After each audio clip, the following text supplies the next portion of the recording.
police stormed Clint Eastwood's film set looking for an undocumented immigrant. What Clint did next shocked everyone. It was April 2003, and Clint Eastwood was filming Mystic River in Boston. Among his crew was Carlos Mendoza, a skilled lighting technician who had worked on dozens of productions over 15 years. What most people didn't know was that Carlos had entered the United States illegally in 19... Carlos had crossed the border from Mexico as a 19-year-old, fleeing poverty and searching for opportunities. He'd found work in construction, then gradually moved into film through skill and determination. He'd learned English by watching movies and earned respect through 15 years of professional excellence. Carlos had built a life. He was married to Elena, a legal resident, and they had 3 American-born children, Maria, 15, Diego, 12, and Sofia, 8. All excelled in school and considered themselves fully American. Carlos had tried to get legal status multiple times, hiring lawyers and navigating the complex immigration system. Each attempt had failed for bureaucratic reasons, so he'd continued working, paying taxes, and hoping someday the system would make his situation legal. That hope was about to be tested. On Tuesday, April 15th, at 2:30 p.m., 3 black SUVs pulled up to the set. Immigration and Customs Enforcement officers emerged, armed and wearing bulletproof vests. Filming stopped as everyone turned to see what was happening. The atmosphere shifted from relaxed professionalism to palpable tension as crew members began whispering nervously.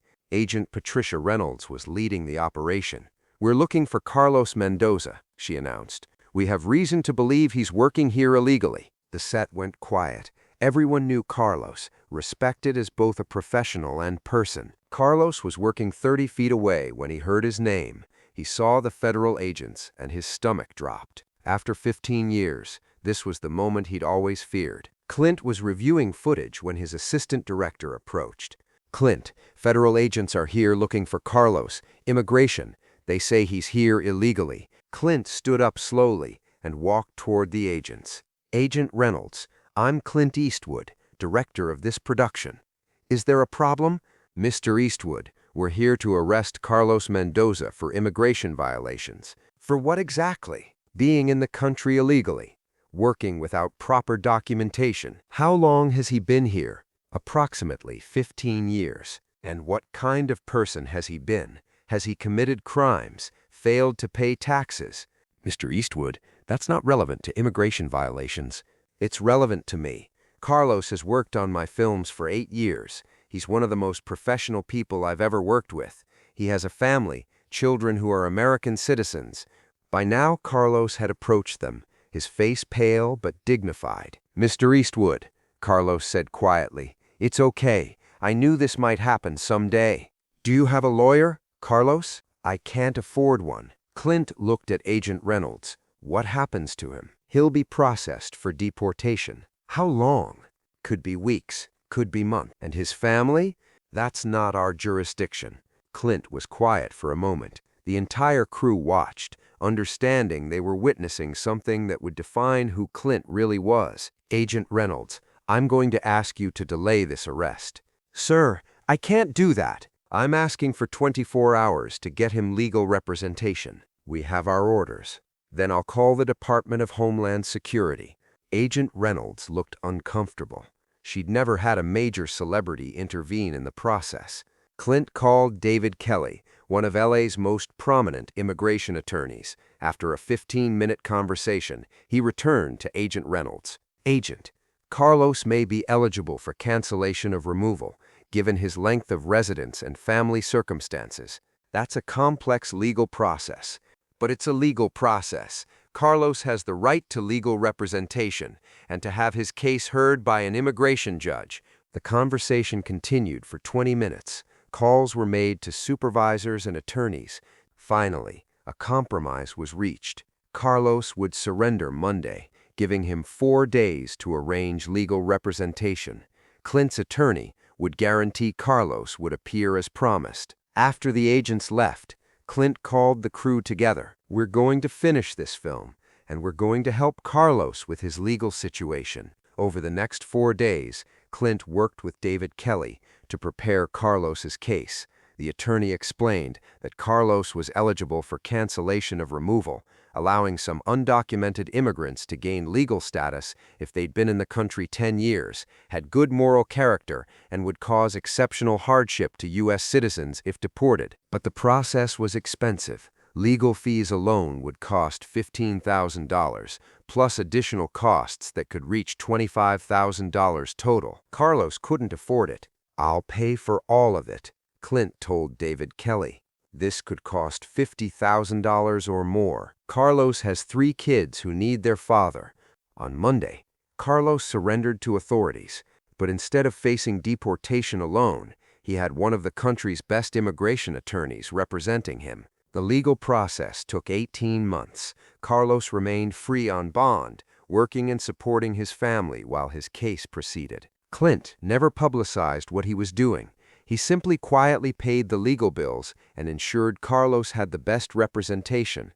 David Kelly methodically built a comprehensive case, documenting Carlos's contributions, letters from employers praising his work ethic, tax records showing 15 years of payments, testimony from neighbors describing him as a responsible community member.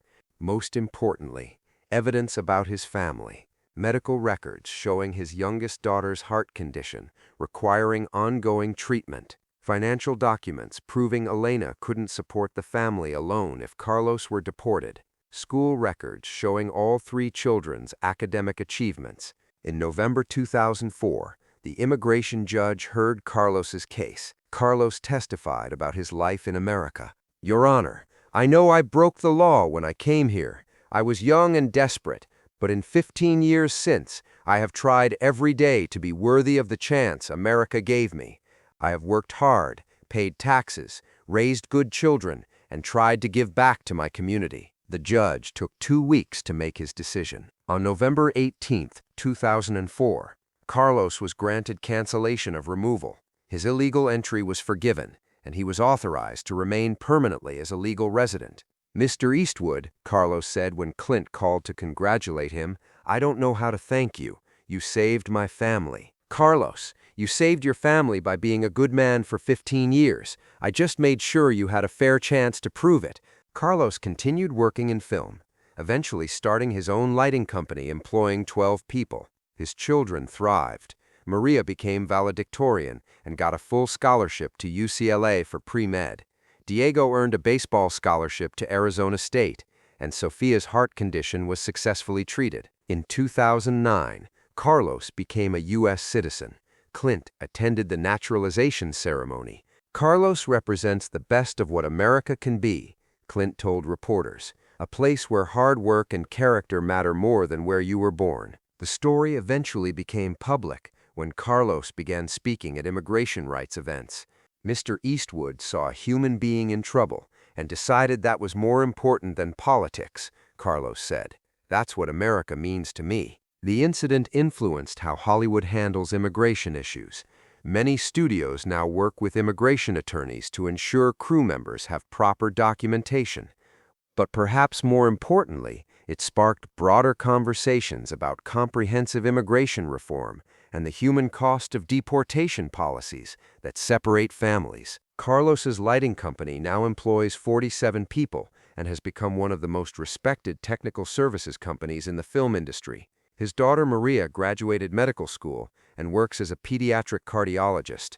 Diego became a youth coach after a brief professional baseball career. Sophia graduated from Stanford with an engineering degree.